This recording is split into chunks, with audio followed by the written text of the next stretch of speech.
Present మనం వచ్చేసరికి elite బృందావనంలో ఉన్నాం. ఇండిపెండెంట్ హౌస్ గృహప్రవేశం అయింది. ఇది వచ్చేసరికి 183 స్క్వేర్ యార్డ్స్ అయితే మేడమాలు తీసుకున్నారు. సార్ అసలు ఫ్లాట్ తీసుకున్నారు కదా, ఎలా అనిపించింది సార్? ఎలా అనిపించింది అంటే, ఫస్ట్ హిమజ అంటే నా గర్ల్ ఫ్రెండ్ కాదండి, హిమజ కన్స్ట్రక్షన్ గురించి చెప్పాలి. ఎందుకంటే యాక్చువల్ గా మేము 16 years కైక్లూరు సరౌండింగ్ లో సర్వీస్ చేసాం. ఇక్కడ సెంట్ జాన్ స్కూల్లో మా పాపను అడ్మిట్ చేసాం.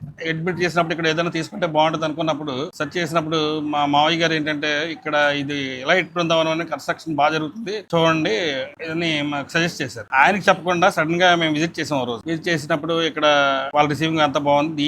ఈ తర్వాత మేము ఏం చేసాం, వాళ్ళు ప్రీవియస్ గా కన్స్ట్రక్ట్ చేసిన కన్స్ట్రక్షన్ కి వెళ్ళాం. అక్కడికి వెళ్ళినప్పుడు ఆ కన్స్ట్రక్షన్ అది చూసాక మాకు నమ్మకం వచ్చింది. నమ్మకం రాగానే 100% అనేసి ఆ రోజు అడ్వాన్స్ ఇచ్చి బుక్ చేసుకున్నాం. ఇంకోటి ఆలోచించింది ఏంటంటే, నేను ఫ్యూచర్ లో నేను బస్సు కానీ ట్రైన్ కానీ ఎక్కను. నియర్ బై నా కార్ లో వెళ్తాను, లేకపోతే ఎయిర్పోర్ట్ కి వెళ్తాను ఎయిర్వే ద్వారా. సో ఎయిర్పోర్ట్ కి వెరీ నియర్ బై 10 minutes లో వెళ్ళిపోతాను. నేను నా ఇల్లు దాటి పక్క రాగానే హైవే ఎక్కిస్తాను. అయితే హైదరాబాద్ వెళ్ళిపోతాను, ముంబై వెళ్తాను, లేకపోతే చెన్నై వెళ్తాను. సో ద బెస్ట్ ప్లేస్ అనిపించింది నాకు. అండ్ కమిట్మెంట్ ఆల్సో, వాళ్ళు అనుకున్న టైంకి అనుకున్నట్టుగా చాలా ట్రస్ట్ తోటి, చాలా స్టాండర్డ్స్ తోటి, క్వాలిటీ తోటి మాకు మా ఇండివిజువల్ హౌస్ ని మాకు ఇచ్చారు. మా డ్రీమ్స్ ని కమ్ ట్రూ చేసినందుకు హిమజ కన్స్ట్రక్షన్ వాళ్ళకి, టీమ్ కి థ్యాంక్ యూ సో మచ్.